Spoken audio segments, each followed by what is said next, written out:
السلام عليكم ورحمة الله وبركاته. وطبعا يعني لازم نحلل نتيجة مباراة المنتخب ومنتخب كرواتيا. المباراة بالفعل يعني أنا وكل المصريين طبعا ما كناش مستنيين إن إحنا نشوف أداء كبير. طبعا كمواطن مصري، يعني بصراحة كنت أتمنى إن أشوف منتخب بلدي. أي نعم، هي بطولة ودية، ولكن هي البطولة معتمدة من الفيفا. ولكن أنا كنت أتمنى، أنا كمصري كنت أشاهد وأشوف مباراة يعني تليق فعلا بمنتخب مصر. ولكن أنا مش عايز أقارن منتخب مصر طبعا بمنتخب كرواتيا، ولكن يعني كقيمه تسويقيه او كنادي، انت يعني نادي مرشح تاني عالم 2018. ولكن يعني اللي حابب اقوله بقى في الفيديو داتي، وحابب فعلا ان اوصله واوصل لكل المسؤولين في اتحاد الكره المصريه، ان اي نعم هي نتيجه كبيره، ولكن النتيجه لا تعني ان احنا يعني معانا منتخب يعني فعلا في روح. طبعا تحت قياده المدرب حسام حسن، مدرب فعلا والله العظيم احنا كمصريين يعني باذن الله باذن الله عندنا امل فعلا ان احنا هنشوف منتخب حلو مع يعني العميد حسام حسن. ولكن الفايده من الخساره فعلا ان انت تكون اتعلمت وتبني على اللي جاي. ان انت طبعا لعبت فريق كبير، اي نعم امكانيات فعلا، مش عايز ابالغ في الموضوع، ولكن ما فيش في الكوره شيء مستحيل يا جماعه. يا جماعه اللي عايز اوصله ان ما فيش في الكوره حاجه مستحيله.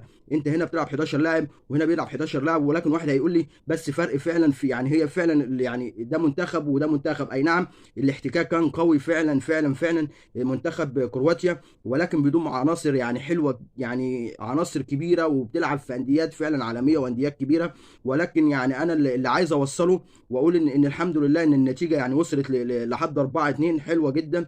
ولكن يعني الحمد لله الحمد لله هنا بقى لازم نبني على الاخطاء بتاعتنا. طبعا بنشوف المنتخب الكرواتي بيلعب يعني كوره سلسه جدا، كوره هاديه جدا من غير عصبيه، بينقل كوره. بنشوفه في حاله الدفاع بيدافع، بنشوفه في حاله الهجوم بنلاقي الفريق كله بيطلع هجوم. ولكن يا جماعه انا عايز الكره المصريه بقى تفوق شويه في حته التحضير ورا كتير دي قوي، مش حلوه قوي. يعني ابني يا اخي، ما ترجعش ورا وتقعد تدافع ورا وكتير وتنقل كره بطيئه ورا والكلام ده كله. خلاص اتطورنا بقى، المفروض الكره العربيه تتطور. هنا انا خلاص بستلم الكره بقى وش للخصم، وش للخصم، ما ارجعش. هي دي الحاجه اللي الواحد يعني كان مخنوق منها في الماتش. كنت اتمنى فعلا ان المنتخب فعلا يلعب كوره حلوه ويلعب بروح قتاليه اكتر من كده. ولكن قدر الله ما شاء فعل فعلا، عشان بقول لك ان يعني دي منتخبات، يعني كرواتيا دي حاجه الله اكبر، يعني بتضم عناصر يعني كبيره وفي انديه كبيره.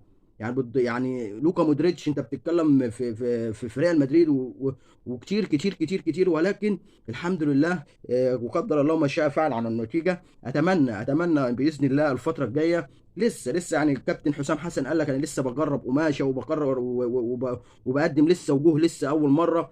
ولكن نأمل بإذن الله الفترة الجاية يكون الكابتن حسام حسن اختار التشكيل فعلا وشاف اللعيبة فعلا اللي تقدر فعلا تحمل تيشيرت منتخب مصر، وتكون يعني قادرة وتكون على قد مستوى اللعب في منتخب مصر. منتخب مصر يا جدعان طبعا منتخب كبير، ومصر أم الدنيا. فلكن يعني انا ارجو فعلا ده الاحتكاك القوي اللي فعلا تقدر تقول منتخب مصر فين قدام. المنتخب مصر مش هقدر اقول لك ان هو لعب مباراه سيئه، ولكن يعني كان بيلعب في فترات معينه على مدار الشوطين.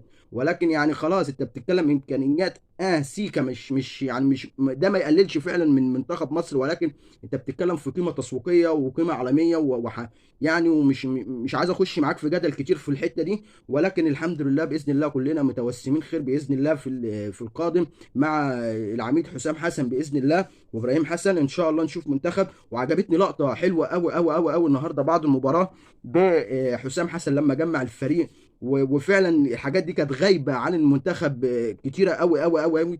بنشوف حسام حسن واقف على خط الملعب من بره بيوجه اللعيبه، حاجات فعلا يا جماعه انت لو بصيت حاجات كانت غايبه جدا جدا جدا عن منتخبنا. ولكن الحمد لله عادت مره اخرى مع العميد حسام حسن باذن الله.